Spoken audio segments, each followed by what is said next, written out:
네, 여러분 안녕하세요. 네, HLB입니다. 코스닥 지수가 많이 내렸는데도 불구하고 HLB는 2.4% 내렸다. 이겁니다. 그죠?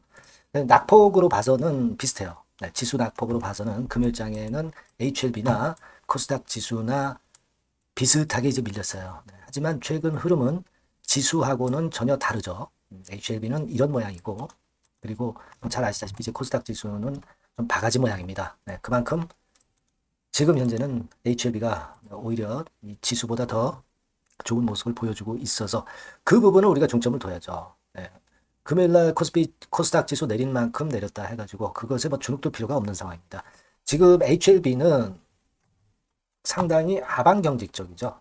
승인이라는 모멘텀이 있기 때문에 많이 밀리지 않고 횡보 등락 정도 지수 폭락에도 불구하고 그 정도 패턴을 잘 유지하고 있는 겁니다. 우리가 어, 부정적으로 생각하면 끝이 없어요.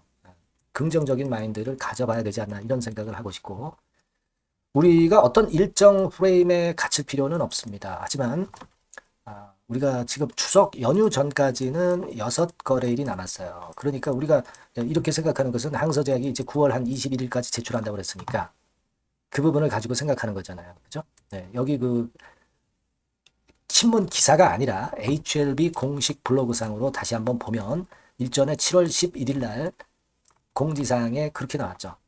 서류 제출 일정에 대해서 설명드립니다 해가지고 여기 보시면은 항서는 9월 20일까지 제출하겠다는 의지를 밝혔다. 이렇게 나와 있습니다. 그러니까 우리가 어떤 그 사실관계를 확인할 수 있는 것은 그 공시죠, 공시. 그죠? 근데 이 공시가 만약에 없다고 한다면은 그럼 이제 회사 측 공지를 우리가 그 다음으로 팩트로 봐야 되고 그리고 이제 신문 기사라든가 이런 것들은 그 밑이죠. 밑입니다. 그러니까 우리가 신문 기사를 봐가지고 어떤 팩트 여부를 판단하는 것보다는 공시나 회사 측의 공지사항, 네, 이런 걸 가지고 팩트 여부를 파악하는 게 좋습니다. 분명히 이제 9월 20일까지 제출하겠다고 했으니까 이 부분에 대한 기대를 할 수 있는 겁니다. 다만 제가 말씀을 좀 드리고 싶은 부분은 혹시라도 이제 9월 20일 항서의 날짜 기준은 이제 9월 20일인데 이게 이제 미국 시간 기준인지 중국 시간 기준인지는 모르겠습니다. 그러니까 되게 9월 20일, 21일 뭐 이렇게 생각을 하고 있는데 만일 이때 제출을 못한다고 해서 우리가 시간 프레임, 일정 프레임에 갇혀서 HAB를 팔고 나올 그럴 상황은 절대 아니죠, 여러분. 여하튼 제출을 할 거기 때문에 이때 제출이 안 된다고 그래가지고 주가가 급락을 하겠습니까? 그러지 않죠. 승인에 대한 기대감을 갖고 있기 때문에 그런 급락이 나오기는 좀 힘들어요. 그러니까 일단 우리가 9월 20일, 21일 날 서류를 제출을 하는데 너무 이 일정 프레임에 갇힐 필요는 없다. 그렇게 생각은 됩니다. 그러니까 여하튼 제출이 되게 되면은 이르면 11월 그리고 늦어도 내년 3월에는 승인 여부가 결정이 될 것이다. 막 이런 정도로 느긋한 마음을 좀 가져볼 필요가 있어요. 클래스 1이냐 클래스 2냐 막 이런 거에 너무 얽매이지 말고 결국 최종 목표는 뭡니까? 승인이죠. 승인입니다. 승인만 되면 클래스 1이면 어떻고 클래스 2면 어떻겠어요. 이렇게 좀 여유로운 마인드를 가져보는 게 낫지 않겠나 하는 생각을 좀 말씀을 좀 드려봅니다. 근데 이제 같은 그 최근에 HLB 상황에 대한 같은 기사를 쓰더라도 뭐 이를테면 막 이런 식으로 조선 비즈처럼 9월 6일 날 기사 나왔지만은 유한 맥라자 넘어설 것 이렇게 좀 긍정적으로 써주는 기사가 있는가 하면 며칠 전에 여러분 팜뉴스를 통해서 나왔던 HLB FDA 허가 불발돼가지고 이전 상장도 불발 위기감 높아 막 이런 식으로 좀 디스성 기사를 쓰는 기사들도 좀 있어요. 우리가 물론 이런 기사도 있고 저런 기사도 있다 이렇게 생각할 수도 있지만 이 디스성 기사에 치우쳐서 주눅들 이유는 없습니다. 되게 여러분 기사들 보면은 그리고 긍정 기사가 많지 부정 기사가 많은 건 절대 아니에요. 그죠? 그리고 이 기사라는 것이 팩트라기보다는 한 기자의 견해일 뿐입니다. 그 견해도 합리적이 아닌 경우가 많아요. 그러니까 우리는 참고적으로 이 기사들을 보는 것이고 일단 지금 현재 디스성 기사는 우리가 물론 참고는 하되 여기에 주눅들 이유는 하등의 이유도 없습니다. 그렇게 좀 생각이 들어요. 아마 이 뉴스 거는 이제 보셨을 것으로 그렇게 생각이 들어요. 네, 그래서 그 부분에 대해서 말씀을 좀 드리고 싶고, 그리고 지금은 여러분 그 페어마켓가 먼저 있고, WCLC가 먼저 있고, 그 다음에 S모죠. 네. 페어마켓에서는 비소세 포함 임상시험 결과, 뭐 요건에 대한 건, 네, 이런 것들이 이제 나올 거고요. 그리고 유럽 중앙학회에서는 9건 적응증과 관련한 연구 결과 발표. 근데 사실 에스모가 좀 더 큰 뭐라 그럴까요? 중요한 건에 적응증에 대한 부분이니까 이것이 더 중요하지 않나 이렇게 생각이 들어요. 네. 이미 페어마켓 건에 대한 재료는 주가에 좀 선 반영이 됐다 이렇게 보고 이제는 에스모 건이 아직 덜 반영이 됐다. 저는 그렇게 보고 싶거든요. 시간이 가까워진 것은 이미 주가에 선 반영됐다. 하지만 아직 시간이 좀 어느 정도 길게 남아있는 것은 아직 덜 반영됐다. 이렇게 보시는 것이 낫지 않겠나 이렇게 생각이 됩니다. 그리고 이제 중요한 것은 생물보안법건에 대한 재료죠. 미국 생물보안법건에 대한 표결, 하원에서 표결이 다음 주 중에 있습니다. 네, 그래서 요것이 이제 중요할 수가 있는데 지금 현재 엘레베 같은 경우는 미국 기업이기 때문에 사실 아무런 불이익을 볼 이유는 없어요. 그리고 항서제약 같은 경우도 해당 사항은 없습니다. 다만 이제 심리적으로 하원에서 표결이 돼서 요건과 관련해서 압박을 받을 수는 있지만 항서제약도 CDMO 기업이 아닌 상황, 리보세라니건과 관련해서 CDMO 기업이 아니기 때문에 우리가 이 부분에 대해서는 크게 우려할 이유는 없다 이렇게 생각이 들어요. 네, 하지만 일단 그 생물보안법건에 따라서 좀 등락이 있을 수는 있습니다. 그래서 그거를 우리가 잘 보고 수급이 어떻게 움직이는가를 좀 볼 필요는 있어요. 네, 이거 생각할 필요가 있었고요. 그리고 항서주총이 항서주총이 오늘 있었죠. 우리가 뭐 물론 연관성은 있겠지만 임시주총이었죠. 근데 리보세라닙 건만 가지고 임시주총을 했다고 보지는 않습니다. 네, 만일 리보캄넬리주맙과 관련된 부분이라면 제가 나중에 말씀을 더 드리도록 하겠고요. 네. 그리고 이제 또 하나는 우리가 HLB는 HLB 이노베이션 있죠. 네, 이노베이션의 주주죠. 네, 이노베이션의 주주입니다. 대주주죠. 지금 이노베이션 같은 경우 보시면 주주 구성을 보면은요.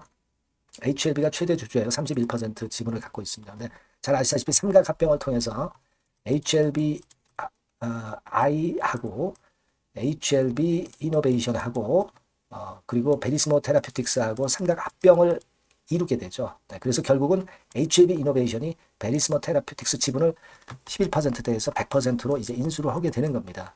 요건에 대한 재료가 나와 있기 때문에 최근에 이노베이션이 좀 움직이고 있고 이노베이션의 최대 주주가 HLB이기 때문에 요건에 대한 메리트도 플러스 요인으로 작용이 될 수 있습니다. 그래서 이노베이션 주가도 HLB 주주라면은 이제 참고적으로 긍정적으로 좀 볼 필요가 있지 않나 이렇게 생각이 들어요. 네, 그 말씀 좀 드리고 싶고요.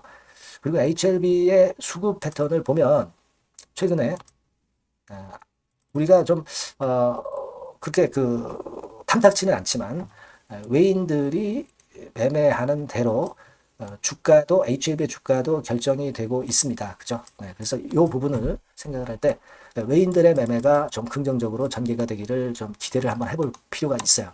미우나 고우나 외인들이 HLB의 주가를 만들어가고 있기 때문에 이네들의 동향도 앞으로 좀 잘 지켜보고 여기에서 뭔가 우리가 영감을 좀 얻어야 될 것 같아요. 네, 아직까지는 그런 입장입니다. 그걸 이제 수급적으로는 이제 봐야 되겠다는 생각을 하고 싶습니다. 네. 자, 그래서 지금 말씀드리고 싶은 부분은 우리가 긍정적으로 볼 사안도 많고 한데 어떤 일정 프레임에 너무 갇혀 있다 보면 그때 일정에 생각했던 재료가 안 나오면 그러면 이제 실망을 할 수가 있죠. 그죠? 그러니까 우리가 좀 여유 있게 일정을 좀 생각하시고 대응을 하시는 게 좋다 이렇게 생각이 됩니다. 여러분 9월 20일 날 또는 9월 21일 날 항서제약에서 재심사 서류를 제출을 안 했다 해서 거기에 실망해서 여러분들이 주식을 파실 거예요? 그러지 않을 것이죠. 승인 허가까지 보실 거 아닙니까? 그죠? 재허가 승인 여부까지 보실 거 아니에요. 네. 그러실 거 아닙니까? 그렇다면은 너무 시간 프레임에 가둬질 필요는 없을 것이다 라는 생각을 합니다. 중요한 거는 최근에 지수가 좀 어려운데도 불구하고 HLB가 죄송합니다. 긍정적인 패턴을 형성하고 있고 지수보다 훨씬 반대적으로 좋은 모습을 형성해 가고 있다는 것, 그리고 하방 경직성을 보여주고 있다는 것, 그리고 승인 허가는 이르면 11월 달, 늦으면 내년 3월 달에는 나온다는 것. 그러니까 관건은 승인 여부지 클래스 1이냐 클래스 2가 아니라는 거. 이렇게 좀 여유로운 마인드로 대응을 하시는 게 좋을 것 같습니다. 주가 자체도 최근에 움직임이 그래서 하방 경직성 있고 안정적으로 움직이고 있음을 우리가 알 수 있어요. 그렇게 좀 보시면 좋겠습니다. 그리고 HLB와 관련해서 긴급한 얘기나 소식이 있다고 한다면 제가 항상 도움을 좀 드리고 있고요. 미리미리 HLB라고 문자를 주신 분들에게는 갑작스러운 상황에 제가 꼭 정보를 드릴 거예요. 요번에 번호가 바뀌었죠? 네, 요 번호로 문자 주시면 미래 상황에 대한 대비가 충분히 되실 거예요. 그렇게 말씀드릴게요. 네. 자, 그리고 제가 이번에 9월 달에 매집해서 10월이나 11월 달에 시세를 크게 낼 수 있는 매집주를 소개를 해드린다고 그랬어요. 네, 요거 여러분 매매 잘하시고 대박 내시기 바랍니다. 네, 지금 말씀드릴게요. 네, 여러분 매집주 말씀을 드리는데 매집주라는 것은 조금씩 모아가서 크게 터트리는 종목이죠.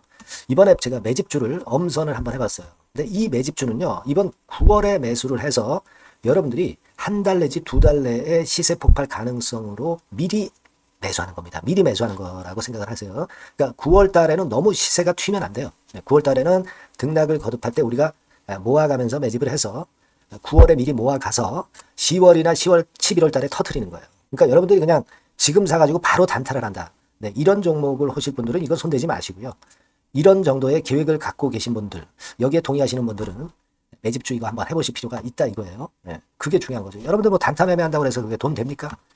따라다니다가 결국 이제 불나방처럼 이제 타 죽는 거죠. 그러니까 우리는 계획을 세워서 매매를 해야 됩니다. 근데 요번에 제가 말씀드릴 거는 이제 특히 워런 버핏형 조건에 만족이 되는 그런 종목들 중에서 하나를 엄선을 했어요. 여러분들 잘 아시지만은 이 워런 버핏이 실적이 제대로 되거나 큰 꿈이 있거나 네, 이런 종목 아니면 손대지 않죠. 부실한 잡주 절대 손대지 않습니다. 그러니까 버핏형 조건을 만족한 종목 중에서 엄선을 하는 거예요. 아시겠습니까? 여러분들 이거 버핏형 조건이 뭔지를 아십니까? 뭐 그래도 여러분들 좀 알고 가셔야 되지 않습니까? 매매하더라도 그죠? 네, 그래서 그 제가 말씀을 좀 드리면 뭐 이런 식이죠. 이런 조건에 합치되는 종목이에요. 그러니까 되게 이 실적으로 봐서 예전보다 증가를 하고 그것이 점차적으로 증가를 해 나갈 가능성이 있는 거. 네, 그런 위주로 버핏은 종목을 좀 찾죠. 실적주는. 그래서 요 조건에 합치되는 종목들입니다. 네, 이런 종목들 중에서 뭐 한 2, 30개 될 거 아니에요. 그 중에서 하나를 제가 선택을 했어요. 네.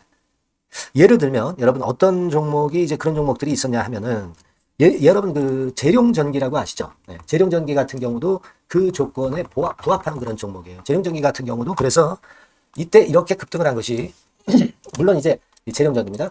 이슈도 작용이 됐지만 워런 버핏형 실적 조건을 만족했기 때문에 더 크게 급등을 해서 결국 한 6배 정도 난 거예요. 네. 실적에다가 이슈까지 이제 플러스 돼서 6배 정도 시세를 이렇게 났던 종목이고 그리고 예를 들어서 보면은 이제 아이패밀리라고 있어요. 네, 아이패밀리 같은 경우도 요것도 그 조건에 부합하는 종목인데 여기서부터 여기까지 시세 터졌죠. 네, 물론 이제 이슈도 가미가 됐지만 결국 그런 식으로 해서 한 서너 배 정도 시세를 냈던 것이 바로 아이패밀리스. 그죠? 네. 그리고 또 하나 예를 들면 여러분들 그 화장품주 중에서 클래시스라고 있죠. 클래시스 같은 경우도 궁극적으로 화장품주 이제 올랐다기보다 화장품주 섹터에 오름세 영향을 받았다기보다는 여기서 이렇게 오른 것은 단독적인 시세를 낸 거죠. 네, 이게 아까 말씀드린 워런 버핏형 조건에 합치되는 종목이기 때문에 이런 큰 시세를 낸 거예요. 아시겠습니까? 네. 요런 종목들처럼 이번에 여러분들이 그런 종목 중에서 한 종목 정도를 잘 선택하는 게 좋은데 제가 고심을 하고 이 조건에 합치되는 종목들 중에서 한 종목을 역시 발견을 했어요. 그래서 요거를 제가 설명을 좀 드리려고 하는 겁니다, 여러분들. 네. 자, 주가 수준은요. 요게 그 너무 비싸면 여러분들 또 손 안 나가시죠. 네, 3,000원에서 7,000원 정도의 적정한 낮은 가격대예요. 그래서 여러분들이 관심을 가질 수 있는 그런 정도의 저렴한 주가 수준입니다. 시가총액은 800억 내지 1,700억 범이기 때문에 가볍죠. 네, 가벼운 게 멀리 날아가는 겁니다. 그죠? 우리가 뭐 10% 20% 먹으려고 들어가는 건 아니잖아요. 그죠?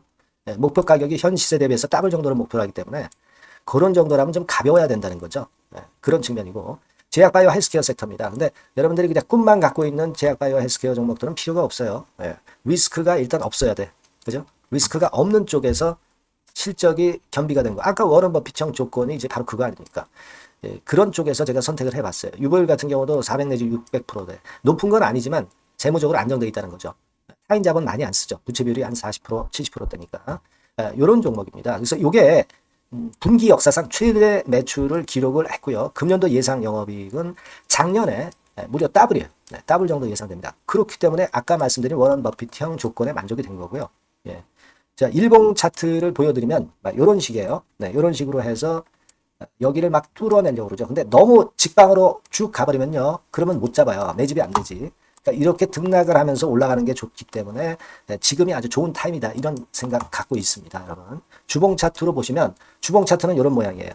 여러분들 뭐 차트 많이 보셔서 아시지만 밑에서 받쳐주고 결국 여기 뚫어내면은 큰 시세 내죠. 근데 여기가 걸리지 않느냐 생각할 수 있는데 실적이 계속 정정하기 때문에 이 고점은 의미가 없어요. 이 고점은 실적이 지금보다 못할 때의 고점입니다. 그러니까 이건 충분히 뚫을 수 있다고 보셔야 돼요. 자, 요런 유의 종목이라는 거 말씀 좀 드리고 싶고요. 예, 일주일 전부터 외인의 입질이 시작돼서 타이밍이 딱 맞습니다. 그죠? 너무 급하게 매수를 해 나가면 안 돼요. 그죠? 예, 그러면 모아갈 수 없죠. 입지를 시작한다는 얘기는 사고 팔고 한다는 얘기예요. 그러나 약간 사자가 많기 시작하는 그런 조짐이 있다는 얘기입니다. 아시겠죠? 요거 여러분 꼭 잡으셔야 돼요. 네.